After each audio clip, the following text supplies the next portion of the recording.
Okay, good evening, folks. Call the meeting to order. The first item is a pledge. All rise and recite the pledge, please. I pledge allegiance to the flag of the United States of America and to the republic for which it stands, one nation, under God, indivisible, with liberty and justice for all.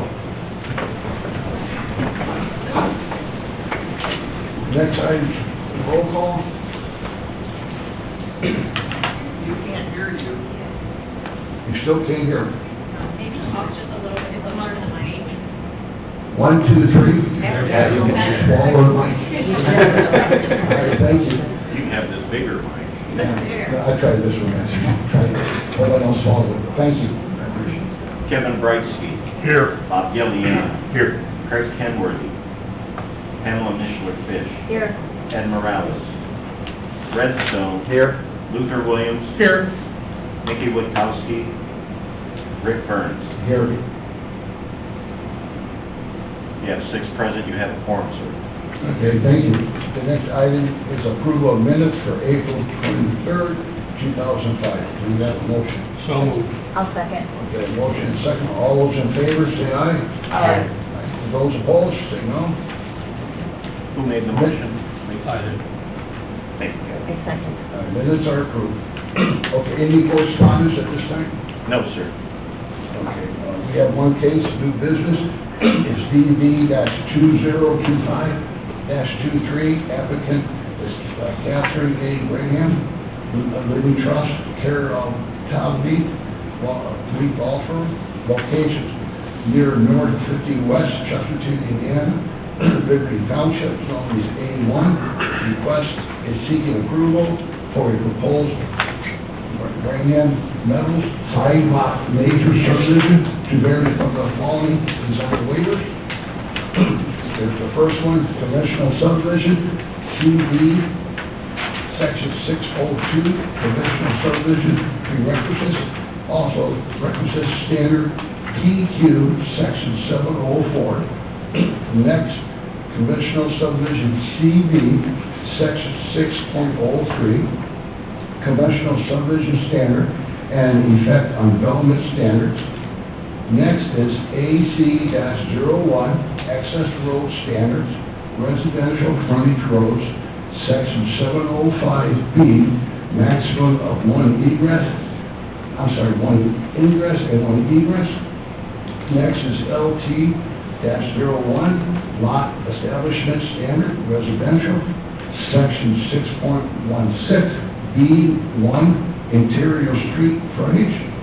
Next is OP-01, open space standard, general, section 7.20A, all development shall provide open space.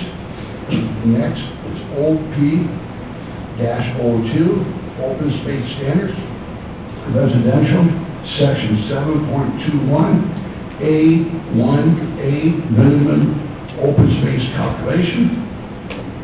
Next is PN-01, minimum internal pedestrian network standards, residential, section 7.23B. Next is PN-02, minimum external pedestrian network standards, residential, section 7.23C. Next is PL-01, perimeter landscaping standard, residential, section 7.26. Next, CR-01, street and right-of-way standards, residential, section 7.29C4.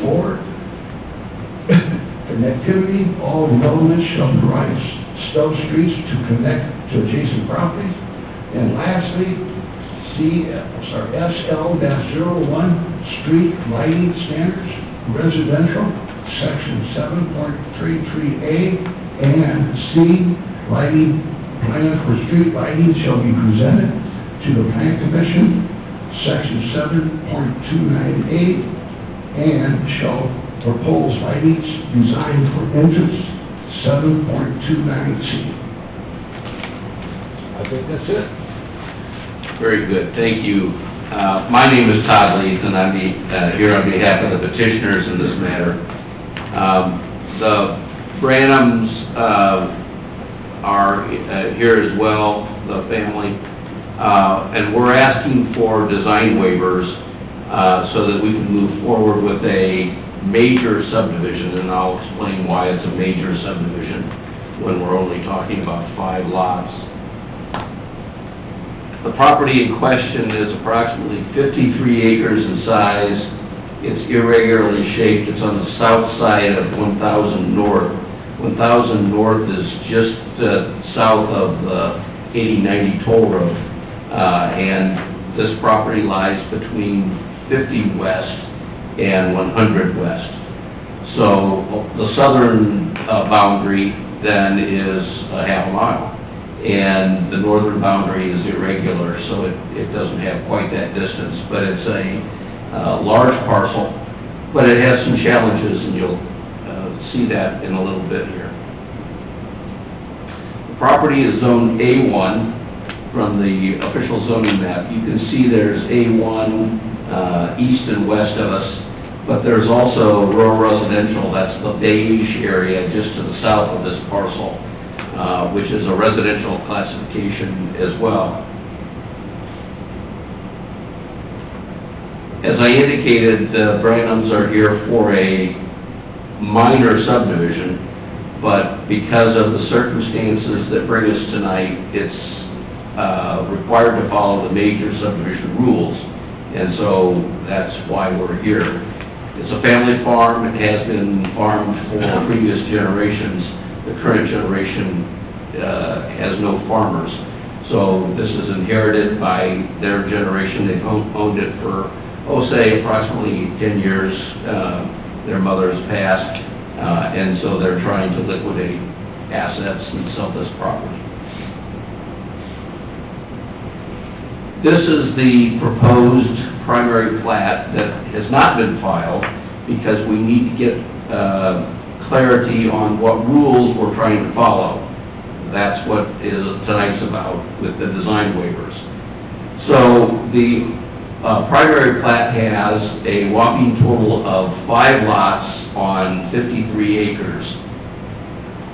We have 340 feet of frontage on County Road 1000 North, those eastern 3 lots. Then the lot gets a little larger for the last of the 4 lots going east to west. And then the 5th lot fronts on the County Road 100 West on the southeast corner of the 53 acres. This is what we're talking about, this overall property. Again, very large lots. What you can see from the plat is the dashed line cutting right through the middle of the entire property, and we have a pipeline. And to the south of that, you can see the dashed area, the little thumb or mitten is wetland, and so there's a large part of the acreage that is not developable as well. So we're seeking a large lot subdivision, and we need some relief from some of the requirements.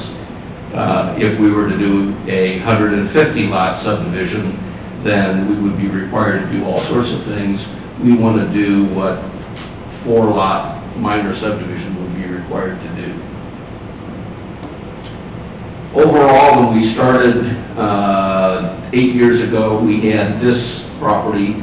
We had the 16 acres all the way over to County Road 50 West. In 2018, we sold to the next generation a 10-acre parcel on the corner, and we did that with an administrative subdivision. And that was the administrative subdivision. We went through the entire process that. Administrative subdivisions work here because we have plenty of frontage on this parcel, this 10-acre lot, and it's also agriculturally zoned. So the administrative subdivision was available to us. Then, in 2021, we sold the 6.22 acre parcel just south of that, also to Brian. So Brian owns the 16 acres along the east side. That's not part of the proposed subdivision now, the nearly 53 acres that we're going to subdivide, hopefully, outlined in red. And again, you can see the orientation of the county roads with that. So those two previous transfers, I call them sales, prohibit us to follow the minor subdivision rules. We cannot do an administrative subdivision, and we can't do a minor subdivision. There's only one kind of subdivision left, and that's a major subdivision. So we have to follow the rules of the major subdivision, which requires many things that this property and our proposal simply don't need, in my opinion. And we'll try and explain that. So again, we're trying to sell that 53 acres off and do that in the subdivision. And we've got this pipeline, we've got this undevelopable land. So a major subdivision just doesn't make sense with that pipeline cutting right through the middle of the parcel. So your UDO requires major subdivisions to have a full-blown drainage plan. That drainage plan requires, as I understand it from talking to the engineers and your staff, a watershed study, more than just figuring out how much water is generated from the property and where it goes when it falls on the property, the rooftops and driveways and so forth. So we want to do a minor subdivision drainage study. We're not asking not to do a drainage study. We're just saying we don't want to have to study the entire watershed. My understanding is that could be $10,000 or more just to do that, let alone the rest of the drainage study that we're required to do. First and foremost, your zoning ordinance doesn't allow major subdivisions in agricultural land, so we need that design waiver. Your ordinance requires us to have an interior road. As I showed you, we're having driveways to the county roads. Let's talk about where the driveways mostly, there's one on 100 West, but there's 4 that go to the north. So from 50 West to 100 West, there's a corner parcel in the northwest corner that's not included. I'm not sure where their driveway is, but let's say they have a driveway there. And we're going to have our 4 driveways. The corner parcel, Brian's property, that faces out onto 50 West. So we're going to have potentially 5 driveways in a half a mile. We're not overburdening, in my opinion, the county road in that area. Number 4 on our list, we have no new streets, so we're not doing an interior frontage road. That's required. We're doing the driveways instead. Open space requirements. We don't want to have open space. I believe that a 10-acre lot creates its own open space. You have one home, and then you have all of the open space. That pipeline is underground. That appears to be open space from anyone else, neighbors and so forth.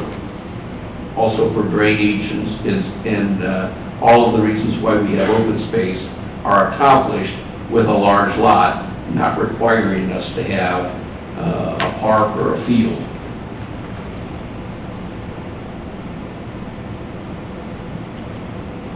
Again, open space calculations is another request that we're asking be relieved.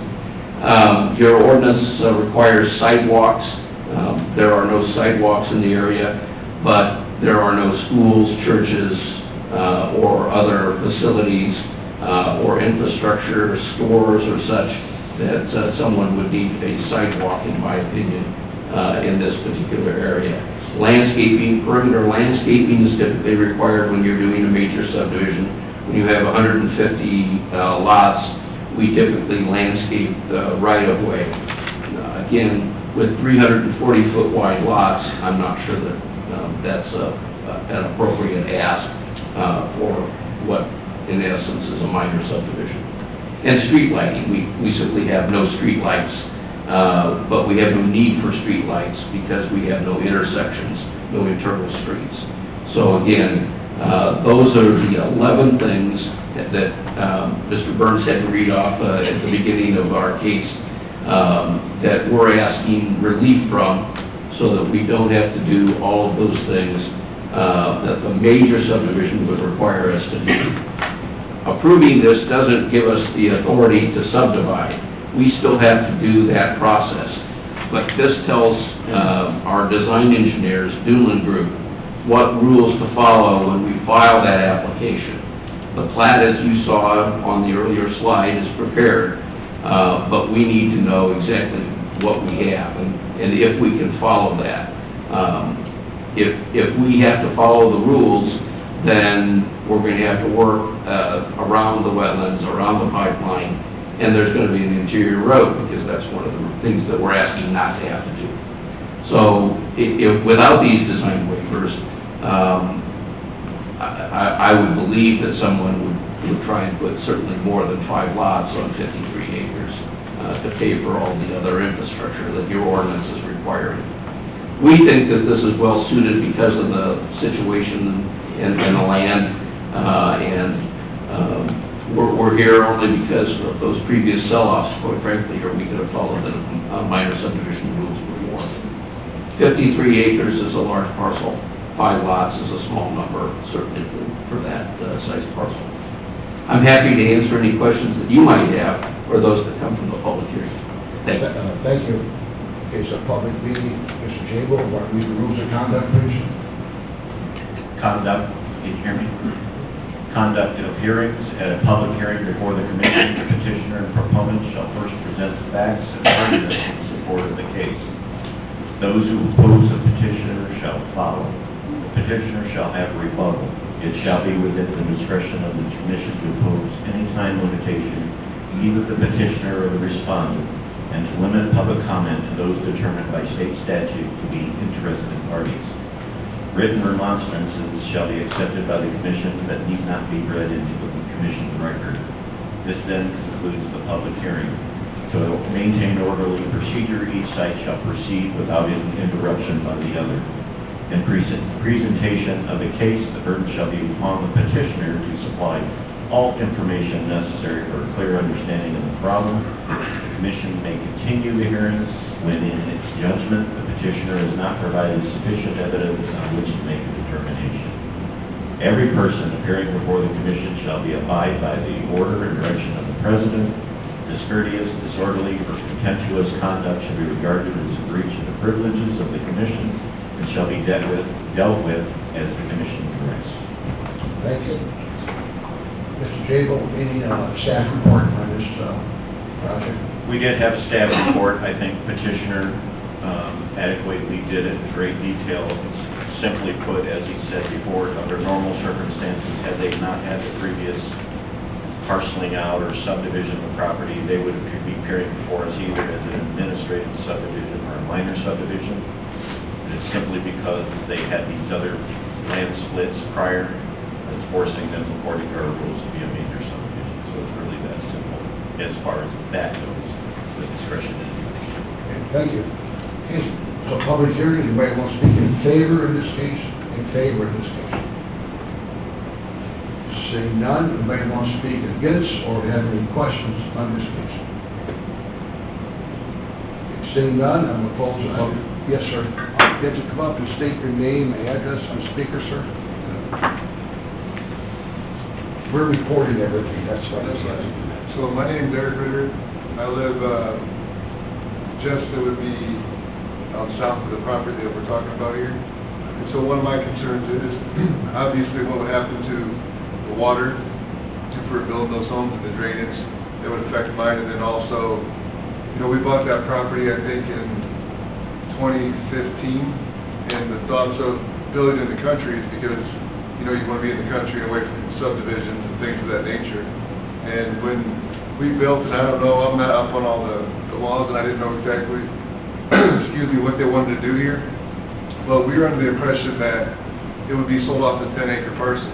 And so the thought was, you know, if we buy this piece of property, we build our forever home, we don't want to be by subdivisions. That's kind of why we chose the lot that we did. And, you know, now all of a sudden, you know, looking at this, with 11 different things, I think these rules were put into place for a reason, and I don't feel that giving a waiver to overcome these 11 different things to do this is fair to those who bought property out there for these reasons.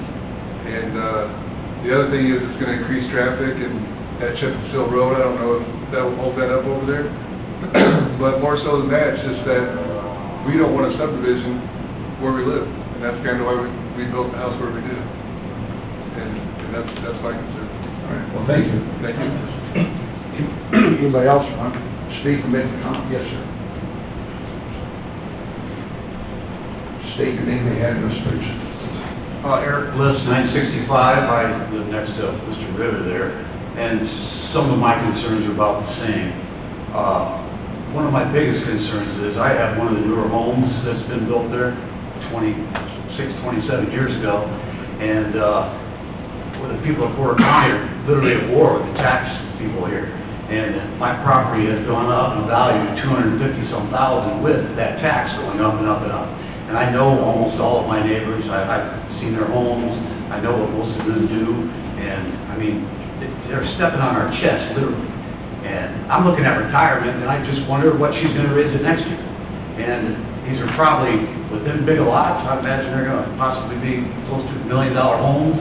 And what's that going to do to me? They're going to be burying the people that don't even make close to what I make? I don't know. That's my concern. Thank you. Anybody else like to speak? Seeing none, I can turn over to Mr. Leach to respond. Thank you.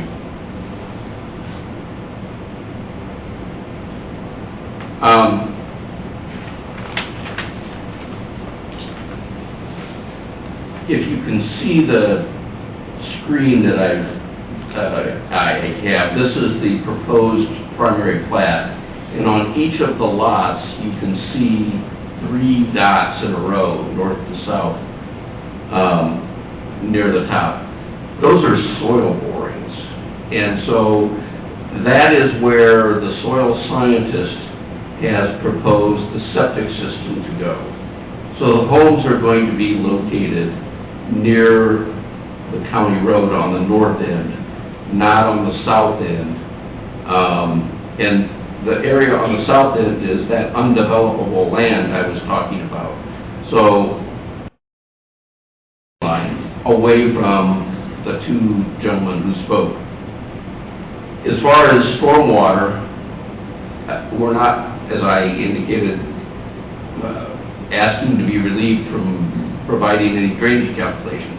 We just don't want to have to study the entire watershed at a great cost. We just want to be able to show the county what our stormwater impact is, and that we're going to not impact neighbors with any fugitive water. We have a wetland that is probably going to absorb a great deal of the water naturally, but on 10-acre, 11-acre parcels, there's literally plenty of room for absorption, but that's the engineer's job to satisfy the county when we get to that next step. As far as density is concerned, 10-acre lots is about as light a density as you could possibly imagine in any kind of subdivision. When hundreds of homes, that's not this subdivision. It's not 2 lots, but it's only 5, but it's not 20 acres, it's 53 acres. These are large lots.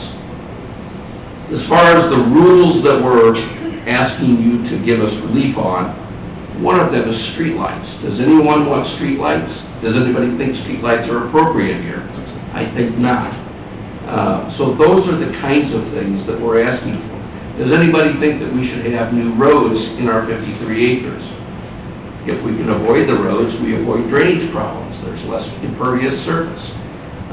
Those are the things that we're asking relief from. Things that are, I think, appropriate, again, for a minor subdivision. And I don't think anybody would suggest that 10-acre lots is a major subdivision when we're only talking about 5 lots. As far as taxes, and the last gentleman, these homes are not in the same community as his. I acknowledge that in a traditional subdivision, one that I live in, if you live in the lowest valued home, your properties rise because all of your neighbors have more expensive homes, and it kind of, raises all boats, the high tide. That's great for property values, but it also impacts your real estate taxes. We don't have that same impact here when we're talking about a home that's not in the same subdivision, not on the same street, and over 1,000 feet away. So I don't see that these homes, no matter what their price, would have an impact, one way or the other, on the home values south of this property, on the other side of the property, on the other side of the wetland. I've tried to address those concerns. Thank you. Well, thank you. Any new questions? Seeing none, I'm going to close public hearing, turn it over to the board. Rupert? I do have one more. Okay, hold on. A motion to open up. I make a motion to open up. I'll second. Motion? I second. All in favor? Aye. All opposed? Okay, we're open back up. I apologize. Speaking of the wetlands again and the water that goes in there, what if there is more than what they're prepared? I mean, it being a farm field and an open soil and being able to sow compared to grass and the water that's gonna run in there. I mean, I've seen his get pretty bad over the years because that wetland kind of goes into his property. And is there an idea if he starts getting more of his property flooded, ends up on mine, is there a plan or is there an action that can be taken? Okay, he will answer. Thank you. Any other questions? Okay, back to you, Mr. Lee. Again, we're not here to solve the drainage problems. That's the next step when we get to a subdivision process, whether that's a major subdivision following the rules of a major subdivision or with the minor subdivision rules.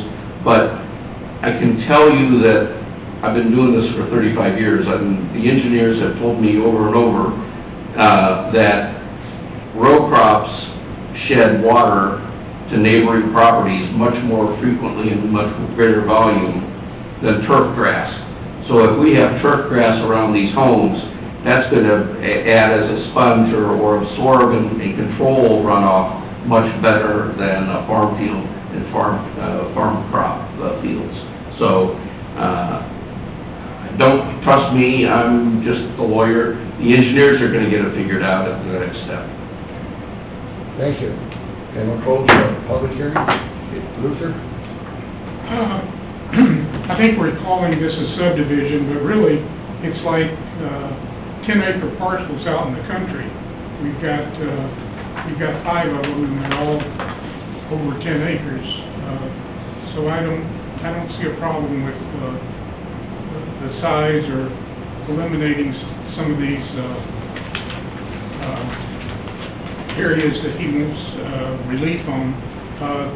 The pipeline certainly does pose some interesting things. I mean, to work around that pipeline would just be to put a subdivision larger than this, requiring all these requirements to be made, would just, I think we're just asking for a whole lot more runoff and just, it would create a lot of drainage problems, I think. So I guess I'm in favor of what the proposal is. All right, thank you. Mr. Wesky? Yeah, I'm inclined to agree with, I am an engineer and tell you that farm fields tend to shed the water a lot faster. Erosion control is a lot more difficult if we have grasses and landscaping around these houses. Will have less impact. These lots are basically the same size as your lots, except now we're under the guidance of the Unified Development Ordinance that we developed in 2007. Up to that point, the county was allowing these 10-acre split-offs with little or no guidance. Now we're at the point where we're giving these people a lot of guidance. And because of the requirement to do a major subdivision after using their minor subdivision right with a parent parcel, which is a very large parcel that Renham's owned, we're going to this next step. It is a minor subdivision, administrative subdivision, so now they must go through a lot of these extra efforts to do a subdivision. But these lots are the same size as yours, Mr. Ritter, and I'm not sure what Mr. Bliss's size is, 5 acres? So the same impact basically is what you're experiencing. There is a large wetland at the south end bordering Mr. Ritter that we'll talk about more when we get to the next stage of this. They still have to come back before development review and back to the department before they become a subdivision. This is just getting waivers to, direction to the petitioner to follow through with. I would mention that with the last meeting, although it's not pertinent here, we are still concerned about the toll road right-of-way. We want to make sure that that right-of-way is located on the north end. And we, I have a good understanding what the county has as way pavements. In a standard subdivision, one of the things is we'd have more obligation because we'd have county streets built up within this. We'd have far more houses in here. And the developer would have to make substantial investment in all of these improvements. This is kind of a good compromise and also protects kind of, in my opinion, the integrity of the rural landscape out here. So you're kind of getting the best of what can happen here, in my opinion. But apart from that, I really don't have any questions for Mr. Lee. Can you expand further on the drainage? What would happen? What type of drainage study you would have? The question came up, are the wetlands large enough? Yeah, I believe they are. It's, be specific to just the area that we're looking at. The minor subdivision has a reduced area of study. With the major subdivision, we have to look at where all the water is flowing and try to maintain some kind of pass-through, and it's usually much more substantial. And we have some storage requirements if they're appropriate. Here again, if they do some measures that limit the requirements of storage of the water, detention or retention, and typically in your subdivisions today, that didn't happen 30, 40 years ago, we would require detention ponds and a whole storm system to be created. Here, I don't know that it would be necessary because we are effectively reducing the rate of runoff of these lots as they're urbanized. Thank you. Ray? Yeah, I don't have a problem with this at all. Actually, I'm happy to see this. As someone from Chesterton, where at the Barassi, they're trying to put 600 homes in 300 acres.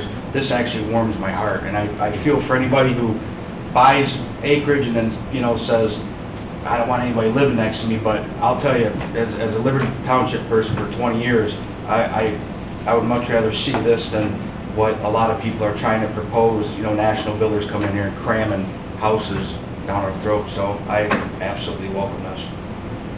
Thank you. Pam? I have a question about the pipeline. It looks like there's a 100-foot easement. What's in that pipe? Should be oil.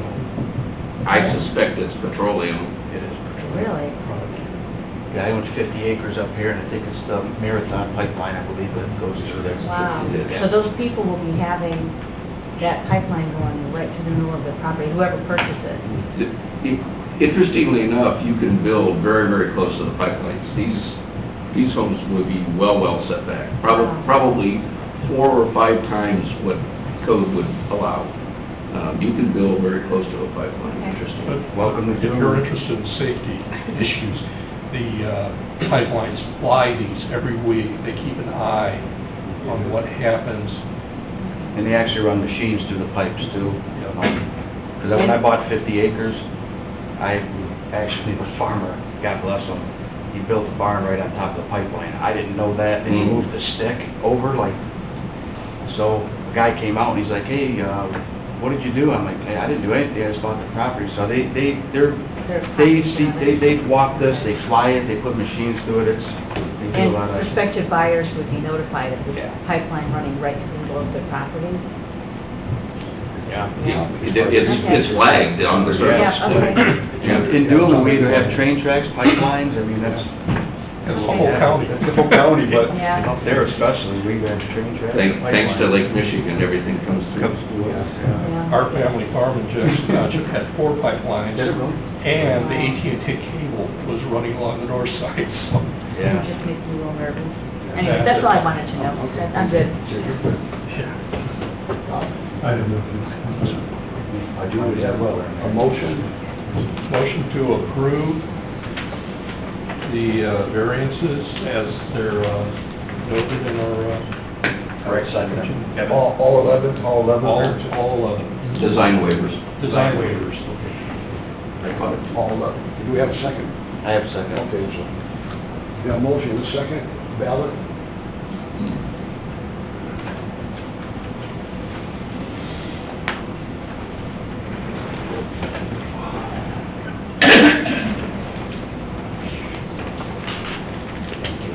Yes. I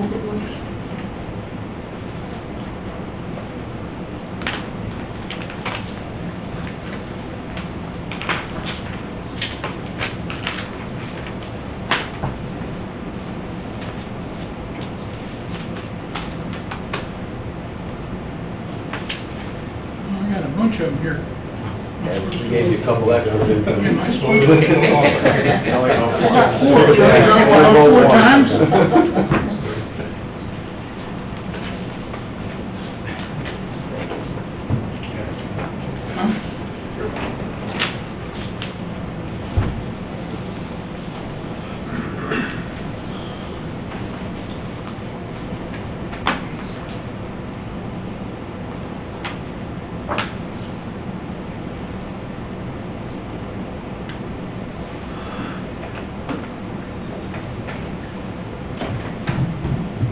In the matter of case number DW 2025-23, voting is as follows. Kevin Bracey, yes. Bob Gillian, yes. Pamela Mishler-Fish, yes. Red Stone, yes. Luther Williams, yes. And Rick Burns, yes. Passes 6-0. Okay. Outstanding. Thank you so much. You're welcome. Next item, staff report. Give Mr. James a minute.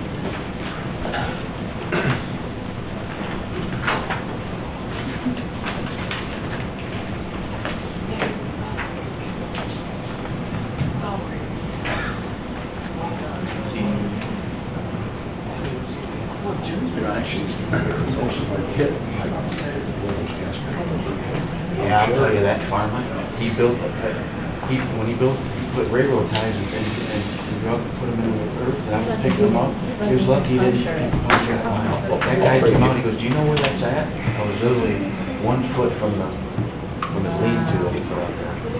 Yeah. No, I didn't know that. Now, this gentleman works on the sleep, I tell people, all their kids, word calls.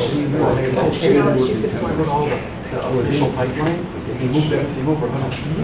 So even the pipeline thought that the pipeline went that way. And then they. Okay, ready? We're ready.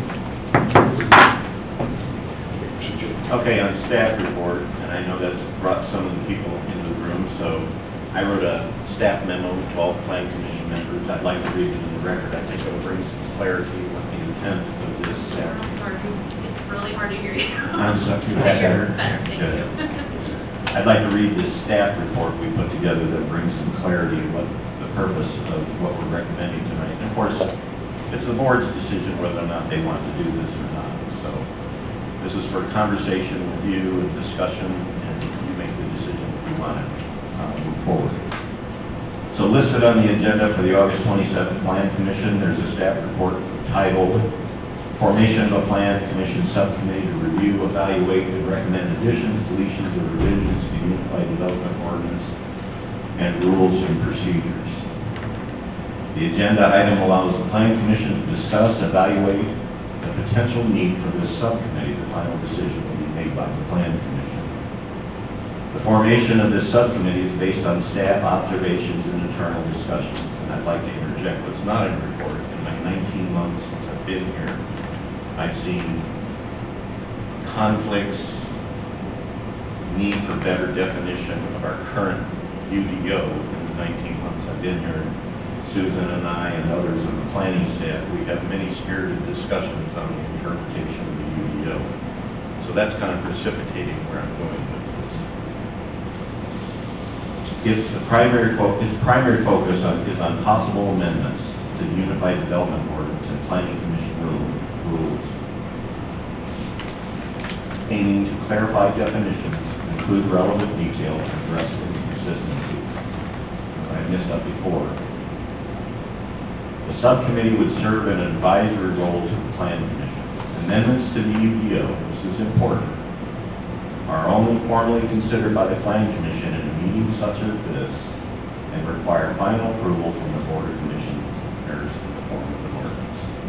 The amendment process includes deliberation of proposals and hearings at public meetings conducted by both bodies. Both the Plan Commission and Commissioners shall hold public hearings and take public input on any changes to the UDO since it's an ordinance. So I think that's an important distinction.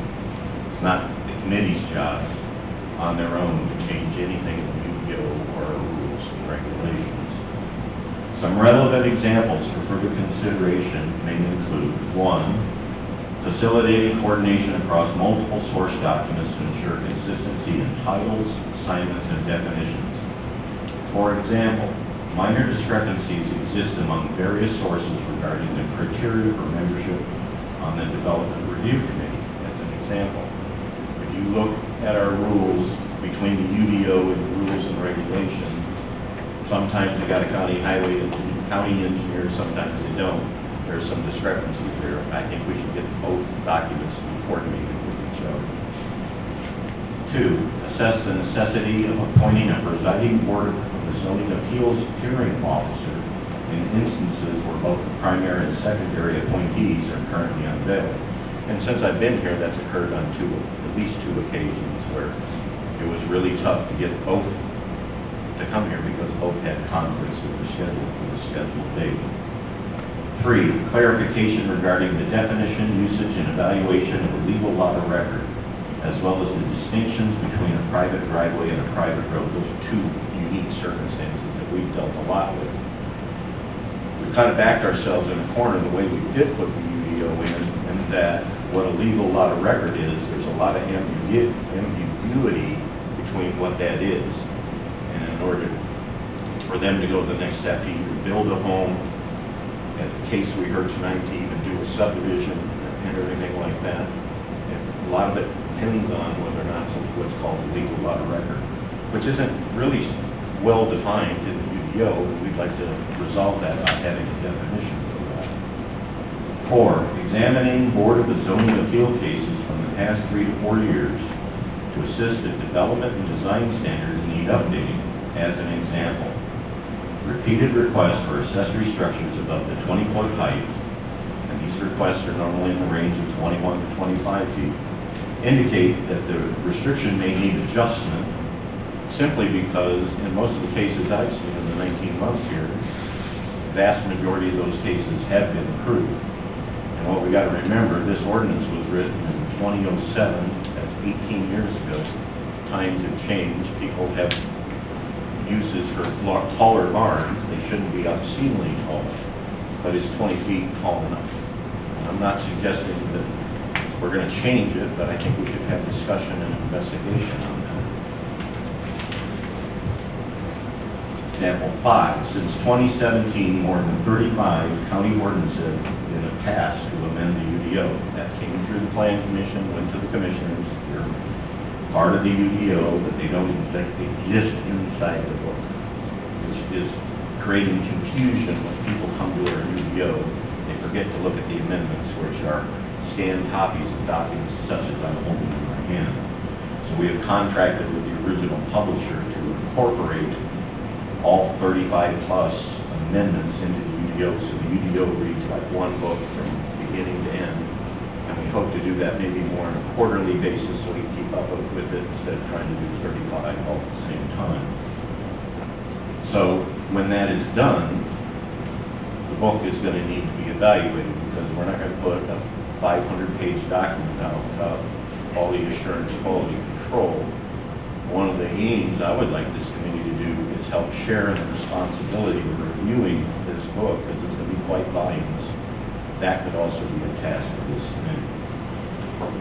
And 6, just as another example, the UDO is often cited for code violations. Should code enforcement ordinances be included in the UDO or kept separate? And that's a question. Because in our office is the code enforcement officer. And when I hear of the Unified Development Ordinance, to me that tells me this is guides and principles in which we develop property. If this property has been there, the house has been there 50 years, and it's got a code enforcement violation for whatever reason based on other county ordinances, should that also be incorporated in the UDO? I think it's a mix of both. So I'd like to examine that. So, in conclusion in this memo, staff values the insightful contribution of the Plan Commission and believes this opportunity will allow members to develop a more comprehensive understanding of the UDO. And we look forward to talking to you. What I mean by that is, by having a subset of your group involved in the inner workings of what goes on behind the scenes, does nothing but improve your knowledge of the UDO and how it's applied as you make your decisions going forward. So we think that's also another positive impact to us. So I want to reiterate, this committee is not making decisions that will be embodied or codified in any document whatsoever. They're simply going to be addressing some of these examples that I talked about, but anything that comes out of this committee has to come to this body, public meeting, with a public hearing, if any ordinance provisions are made. And all you're doing is giving a recommendation, favorable or unfavorable, to the commissioners. After that, it goes to the commissioners, where they have a public hearing and 2 readings before it's adopted as an ordinance, or it could be denied as an ordinance. Simply put, I don't know if that's what you got. I'm entertaining any questions from the board members. Luther? Will this subdivision have to be only members of the Plan Commission, or would the public at large be eligible to be on the With subdivision? the idea of a couple citizen appointments to it. I'm just asking a question, Sure. what you thought, you know. We did think of that. Okay. And what I would recommend, if you want to go forward, no more than 4 members from you, and I think one of them should be your BZA appointment, and one should be either the elected commissioner or the elected councilman. I think that should be... Can't hear you. I think your representative to the BZA should be on this, and I think that's Bob. And then, at minimum, one of the 2 elected officials being a councilman or a commissioner. After that, then maybe 2 other members sitting on the board. Or the surveyor. No I'm just more bringing up elected officials. officials because I know. that's why I'm here. But I would like it to be a citizen board, to be honest with you. But at least 1 elected official. That's a recommendation. You can do whatever you want. Okay, that's my question. Kevin? Pretty much the same questions as Luther, what was going to be the makeup of this committee. And you kind of answered some of the questions of where we've had issues with definition. But that's going to be an ongoing process, so this should be an ongoing committee. You know, the UDO, as you said, was done 17 years ago. In fact, we were late in doing that, in my opinion, because the first ordinances, planning ordinances, were 1959, and very little was done with our ordinances up until 2007, which basically gave us nearly 50 years before we substantially rewrote the vision of the county, including the comprehensive plan. So we need to have the comprehensive plan updated, but we also need to reestablish these rules as we're going along. To be honest with you, the UDO is really, we feel, is in pretty good shape. There's no sense reinventing the wheel with a lot of things. And to me, what's missing is definitions sometimes that distinguish between things. And sometimes we have conflict what it says over here versus what it says over there. And that's what I just said. And a good example is the first thing you brought up, private roads. I don't think a lot of the public understand the difference between our public roads, the charge of the county commissioners, and the private roads we have out there.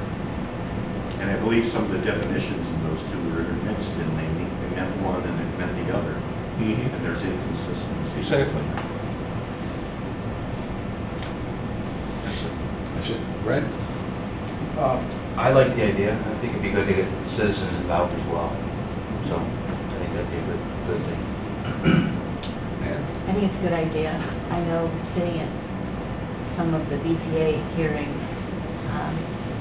just big conflicts all the time on, especially barn dominiums and heights and whatnot. We need to be more unified in that. Yeah, I like the idea. I think a commissioner, maybe a councilman, would be a good idea to have on there, and definitely one or two people. Lay people. Yes. I like the idea. I wish the other members were here to hear this. I did talk to two of them, and they're in support of it as well. At least I got that impression. And secondly, what I want to add to that, since Susan and I have been here and some of the other staff, it's not only this we're going to do, we want to roll out we had the training session back in March, remember? Not all of you could attend, but we brought a professional in to train both the PZA and the Plan Commission on your duties, responsibilities according to the Indiana Code, as well as to our own rules and regulations. What we want to do, and Susan and I have been talking about this, is maybe have, at the end of a meeting, if it's a light agenda sometimes, having a mini training session to go over a section of the UDO or a little piece of the UDO and have a discussion on what this means and what it's interpreted as. Because I think that, you're the ultimate decision maker, not our staff. Our staff makes sure that you adhere to the UDO to bring it before you guys to make a decision, and you should be well informed to make the best possible decision. I have one more quick question. Sure. How many members on this committee? Total? No more than 4 from the, No, total for the whole committee, the whole subcommittee. I'm thinking less, not counting staff, I was thinking 4 of you members, 2 or 3 from the public.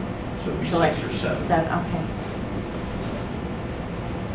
Then the staff would be involved. You need a motion from us, or? Well, I need a motion, and then you need to make assignments. Just so you know, Craig Kenworthy, if you decide, said he would like to volunteer. I'll make a motion. I'd like to volunteer too. I make a motion for the formation of a plan commission subcommittee to review, evaluate, recommend additions, deletions, or revisions to the Unified Development Ordinance and rules and procedures. Second? Second. Okay, we have a second. All those in favor? Aye. Aye. All those opposed, say nay, or no. They pass. So now, can we have a motion for your recommended appointments? Oh. Who's gonna recommend? Kevin, recommend somebody or? I recommend Kevin. Okay, so we got Kevin, if I do two, so two or one? One? Because you can't have four, I don't want to tack the thing with all elected officials. I like the idea of laying people, that decision is yours. You can make it any way you want to, but I think you need to be sensitive to have lay people, the citizen members, be pronounced on this board. Well, we got motion from Ruther for Mr. Gracie. Yes. Is that right? Yes. Okay, do we have a second? I'll second it. Okay, we got motion and second, Mr. Gracie. All those in favor, say aye. Aye. Aye. Those opposed, say no. Okay, Mr. Gracie. Now, Bob is your member to the BZA, so that might be a consideration you might want to make. I'll make a motion that. I'll second it. Bob. Okay, so we got motion from Bob Deland and a second. All those in favor, say aye. Aye. Those opposed? Should have asked if he's willing to accept. Yeah. Sorry, Bob. Do you want to do that? I'll Scott Okay. suggested if you want to hold until the next meeting when you got the full board, you Oh, can do that too. for Ed, okay, I didn't think about that. I was gonna time it, but should we wait? That's your decision. It makes no difference. I mean, I'd love to be on it. All right, I'm I just. bring I don't know, it's just some of the stuff I'll nominate Fred. I'll talk to Ed and I'll tell him. Second. Second. You know.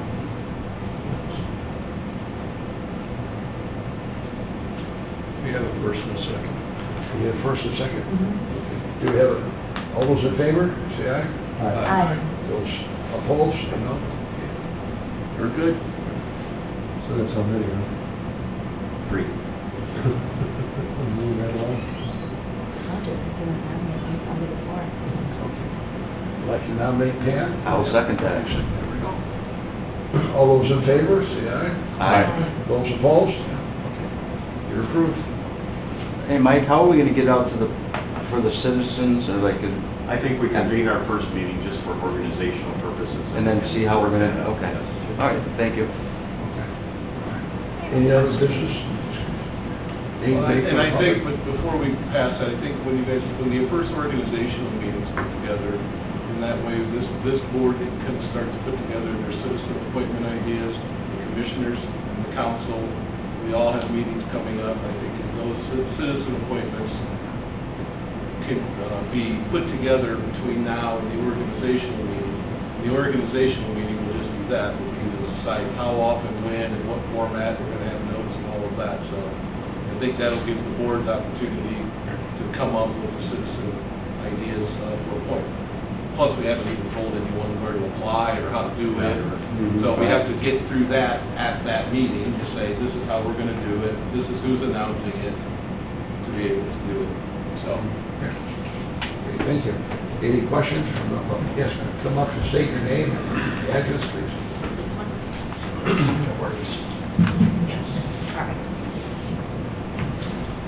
I'm Sheila Johnson, 33 North Country Parkway, Kings Township. I just had a question when I saw this. It was about having a subcommittee dealing with Indian Township and the days and all the nightmares and everybody that's had it throughout the county. Are any of you or anybody that should be on the committee, have you lived in an area that would have been affected by it? And I don't know if you have, which is good because unless you've walked in somebody's shoes, gone through it, like your neighbor lost his job, so bad, you lose your job, your whole world changes, your family, your mental, everything changes. So I appreciate it. We had people who could have been affected by the data center, because I think that's a big deal to all of us, especially the kids at the school. So I appreciate it. Thank you. You're welcome. Thank you. Anybody else like to speak? And then Talia Donovan, Porter Township. I just have two quick questions. One is the vision that the meetings will be publicly noticed once everything kind of gets rolling, just so we can come watch even and not really say anything, but just kind of see where the discussions go. And then my second question is what the vision for the timeline for the subcommittees work would be, so that, when it comes, you know, just so residents have an idea. I mean, we just been through the Wheeler thing that was almost a year, right? And so we just want to see what, just kind of make measurable goals, so we, kind of understand what progress looks like. Thank you. Can you state your name and address again, please? Yeah, Natalia Galvin, Porter Township, 331 South, 100 West. Thank you. Anybody else? Wait, before we go, to address the question. Yes. So, again, this is not a data center committee. And that's why I think the director spent the time to write it out, because we know the timing, we understand what, but in reality, what we're looking at doing is what we're saying. If that changes, it'll be at this meeting or at the commissioners' meeting, it'll be public, and it won't be a surprise. At the first meeting, that's when that first organizational meeting is kind of where we start to say, where are we going to start? Is it over at BZA and those issues? Is it over in the definition section? Kind of outline that. Then, as those committee meetings progress, they can make no official action in that committee. This board can't make official action on those recommendations. We can recommend, after we got our recommendation, after we've had a public hearing, to take it to the commissioners, to have another public hearing, and then that's the final decision. So, as far as in talking with the director, this is probably going to be a committee that's open for the foreseeable future until all of these issues are kind of gone through, because we're getting to the point where the thing that's hard to understand, and he highlighted it appropriately, is we all went through, those that were around, for the 2007 redo of the UDO. We've then had this many years of amendments, and those are all sitting not all back in. They're at the end. And so we need to bring those in. Some of those have brought in some of those confusions or things that are not exactly meeting up. So this is a long-term, and frankly, instead of revising and redoing the entire UDO, like the original process, this process, the staff has looked at it and said the bones of this ordinance are very good. We have things that we need to address, but the committee needs to sit down and not only decide which of they want to address, but how long that will take. I don't want to leave the public not knowing what's going on. This committee could really be going on for 24 months as it takes bits and pieces of these issues and tries to solve them. If that helps at all. Thank you.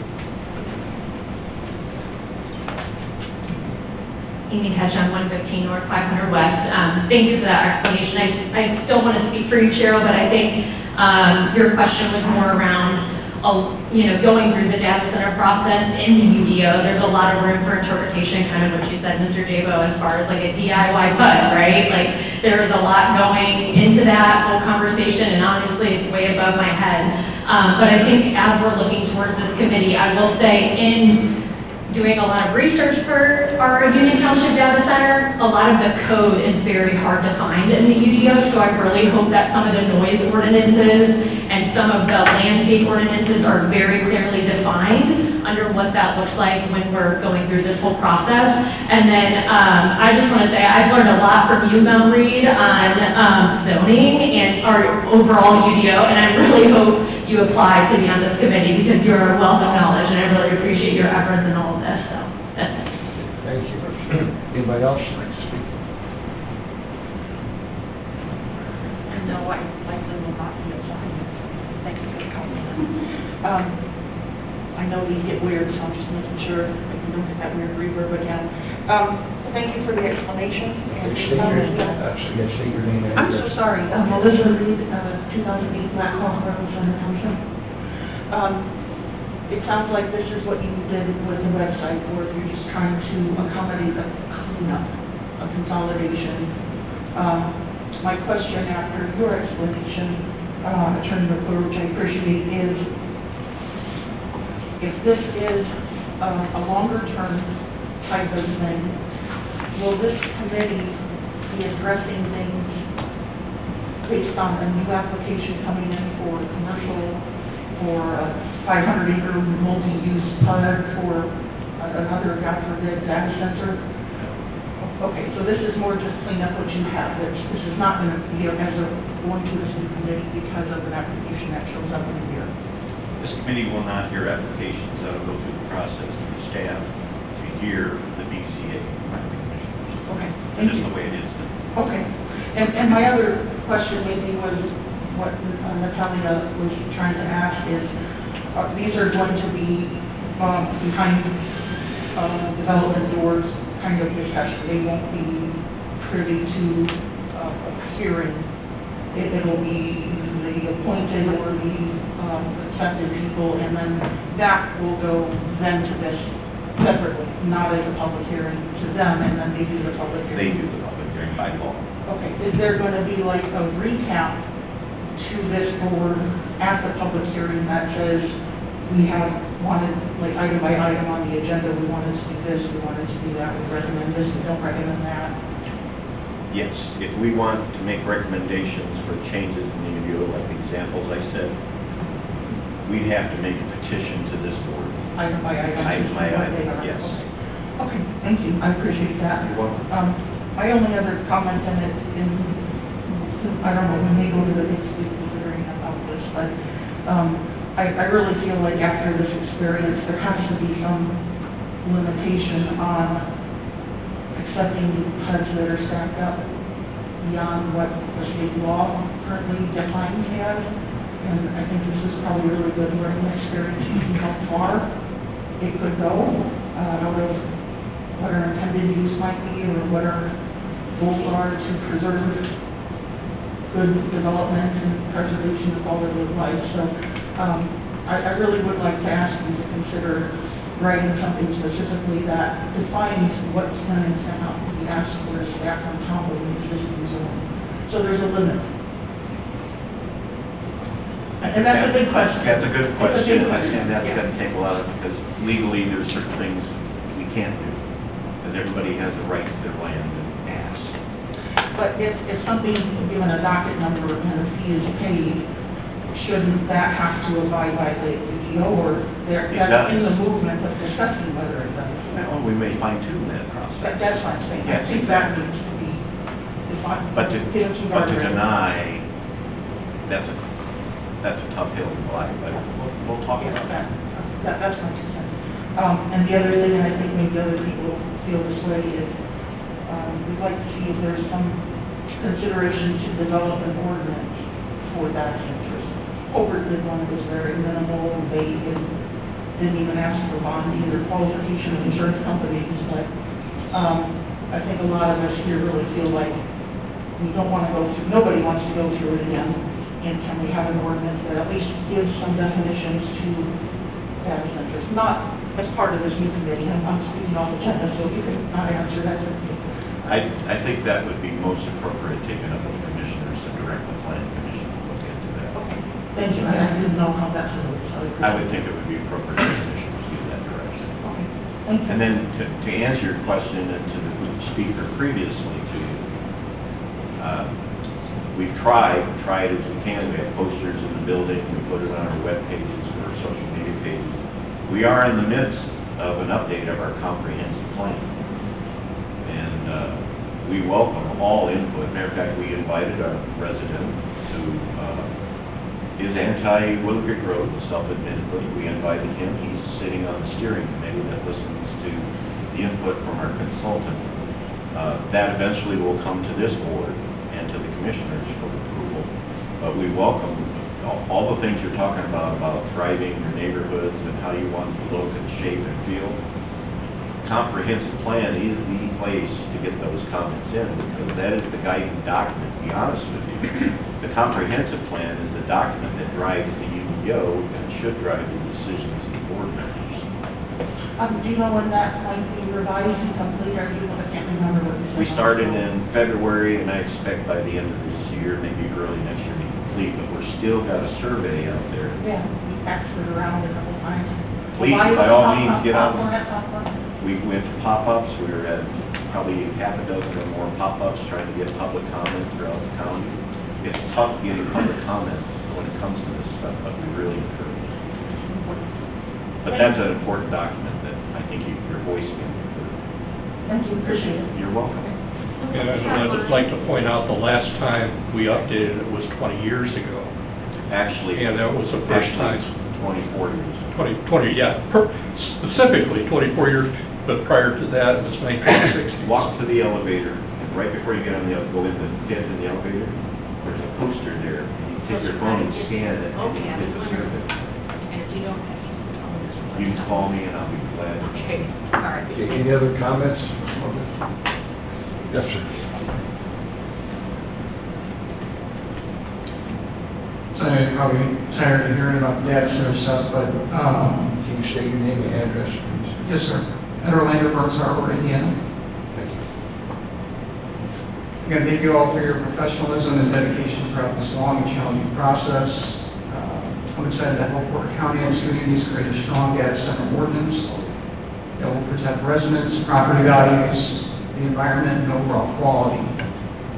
Next step should be a countywide moratorium on data centers, including towns and municipalities, while proper ordinances are developed. This may take 200-plus days to review and finalize. There are already rumors about a potential hyperscale site in Portage. In my opinion, it is critical that the local ordinances match the counties before moving forward to avoid the challenges other towns across the country have faced. Cass County, Missouri has a strong ordinance that I'll share with you within the next few weeks, once it's been reviewed and approved by a few trusted experts. This can serve as a great starting point for Porter County and towns to build from. Key ordinance highlights include clear definitions, noise limits including DPA, DVC limits, restrictions on generator testing, strong enforcement measures on non-compliance, lighting security measures, 40 feet height limits, appropriate setbacks and buffers, national and state park setbacks, prioritizing brownfield sites for hyperscale data centers, proper definitions of different types of data centers, area utility line standards, evaluation performance standards, groundwater and soil testing plans, landscape and vegetation plans, stormwater management, fire safety and emergency response plans, decommissioning and reclamation requirements, bonding requirements. Finally, I want to thank you guys for all your hard work and openness to the public input. This has been the most professional team I've seen tackle such a difficult issue. I look forward to working with you in the next few months. And as part of the submission, I'll include my cell and email if you have any questions. Thank you. Thank you. Anybody else have any comments? Seeing none, do we have a motion to adjourn? Motion to adjourn? Second. Okay, we have a motion. All those in favor? Aye. Opposed?